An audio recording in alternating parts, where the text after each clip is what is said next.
All right, let's now talk about what self-love is, and we're going to start by talking about what self-love is not. Self-love is not selfishness. It is not narcissism. It is not ignoring your responsibilities. It is not a constant indulgence or self-coddling. It is also not avoiding challenges. And these are some of the reasons why people are resistant to self-love. One, they don't want to be considered selfish, or they might have a religious background that looks at self-love as something that's sinful or bad. They also might be associating self-love with narcissism, and we're going to talk here in a minute how those are two very different things. But they might have also watched people who, under the term of self-love, started ignoring their responsibilities, started avoiding challenges and not doing the things that they had some responsibility to do. And so what I want to set the foundation for here is that self-love is not weak. Self-love does not cause us to abandon the important things in our life. And it's also not selfish or narcissistic. So now let's talk about what is self-love. Self-love is an individual's capacity for positive regard, self-acceptance, and care for oneself. It encompasses self-compassion, self-respect, and recognizes our intrinsic worth, that we are worthy of love because we exist, because we're on this planet, because we are human. We don't have to do anything to deserve our own love. Now, it also involves maintaining a healthy self-concept, engaging in behaviors that promote psychological well-being, and establishes boundaries that protect our emotional health. Now, clinically, self-love is associated with things like resilience, adaptive coping mechanisms, and lower susceptibility to mental health disorders such as depression, anxiety, and low self-esteem. It is distinct from narcissism as it fosters balanced self-awareness. So we're able to hold a sense that, yes, we have things that we need to improve about ourselves, but we can love and accept ourselves and have compassion with ourselves, even in the recognition that we have some flaws, where narcissism is actually one of the deepest forms of shame. Dr. Brené Brown talks about it that way in her research around shame. A narcissist is not practicing self-loving behavior. They're actually compensating for shame, and they're doing that by creating all of this damage in other people's lives and all these control mechanisms that they put in place. So it is not at all about self-love. Now, the other thing that makes self-love distinct from narcissism is that it actually helps you become more empathetic towards other people. As you learn to love yourself, you show empathy towards yourself, you're able to give that empathy to others, and you're more aware of the empathy that other people need. Very different than narcissism.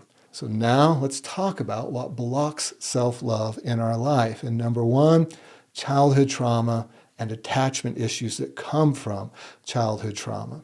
The research shows that when we have experiences of neglect, abuse, or inconsistent caregiving, it can lead to insecure attachment styles. And what can happen from that is that we can begin to feel unworthy of love. We can then develop a very active inner critic, and we're always beating ourselves up because we believe that we deserve it, and we're actually internalizing the messages of our caregivers, and then we can believe that we're inherently flawed. So if you're experiencing that, once again, a normal response to abnormal situations. And the beautiful thing is self-love can begin to heal that sense that you're fundamentally flawed. It really, truly can.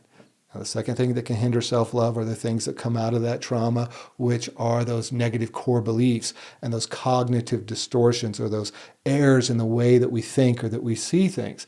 Research shows that persistent negative beliefs about ourselves, such as I'm not good enough, I'm broken, I don't deserve love, can inhibit our ability to accept ourselves. And then cognitive distortions like all or nothing thinking or that catastrophizing thinking can contribute to self-defeating thoughts, which can then reinforce the thoughts and the feelings that we're not worthy of love.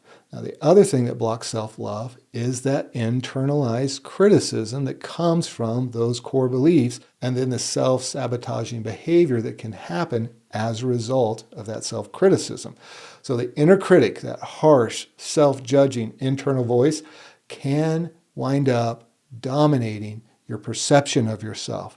And that can lead to a chronic dissatisfaction and a lot of self-blame. And when that's happening, we can then get into self-sabotaging behaviors. And self-sabotage is really about you trying to serve yourself. You're trying to pull yourself back to what you feel worthy of. And in self-sabotaging yourself, you're trying to reinforce your negative self-views that you have of yourself and realign your life to what you believe that you're worthy of.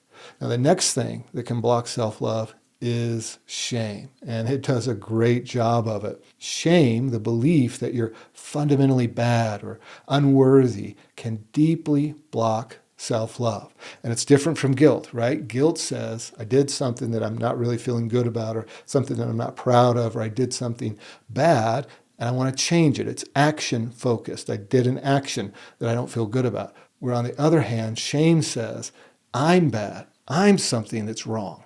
And shame actually targets the self, which can lead to chronic self-rejection. And how in the world are we going to learn how to love ourselves if we're constantly rejecting ourselves? And the good news is shame can be healed. And one of the ways that we heal shame is by learning how to love ourselves. Now, the next thing that can block self-love is a lack of boundaries and people-pleasing. Why? Because if we have difficulty setting boundaries, which is often stemming from a fear of rejection or abandonment, this is going to lead to us overextending ourselves to get the validation that we're not able to give to ourselves, which then is going to undermine your own self-worth. Why? Because you're abandoning yourself all the time. You become so desperate for the love of others and their acceptance that you're letting them walk all over you. You're self-abandoning, as I said, and then none of that is going to let you feel good about yourself. And of course, it's going to be hard for you to love yourself when you see yourself engaging in ways that's devaluing yourself. Now, the next thing that can block self-love is societal and cultural conditioning. Okay, what happens is we see all of these things out there that we're trying to compare ourselves to, these unrealistic standards of beauty, these unrealistic expectations for success. And when we're getting into the comparison game and we're trying to compare our worth to what we see somebody else reflecting, and by the way, we're only seeing what they want us to see, it's absolutely going to reinforce feelings of inadequacy, and it's going to lead to lower self-esteem. All the research is very clear on this. The comparison trap is something that's going to make it very hard for us to accept ourselves and to love ourselves. Now, I want to take a moment and share a few resources that I've created to help you on your journey of learning how to have a healthy relationship with yourself. And the first one is the Permission to Love podcast. It's a podcast that I created to help people have a healthier relationship with themselves. And we cover topics like shame, self-love, self-acceptance, how to have healthy relationships, etc. So if you've not yet had a chance to listen, I want to extend a personal invitation to you to join this community of listeners where we're learning how to give ourselves the permission to love ourselves. Now, if you are a listener, I want to say thank you. Thank you for being a part of the community, and thank you for sharing it with other people. You are such an important part of this community that we're building. You'll find the podcast on all the normal platforms where podcasts are found. And so whether you've been a long-time listener or you're just now discovering it, I want to say that I'm thankful for you, and I'm excited to go on this journey with you of learning how to have a healthier relationship with yourself. Now, the other resource I want to share with you is my book, Returning.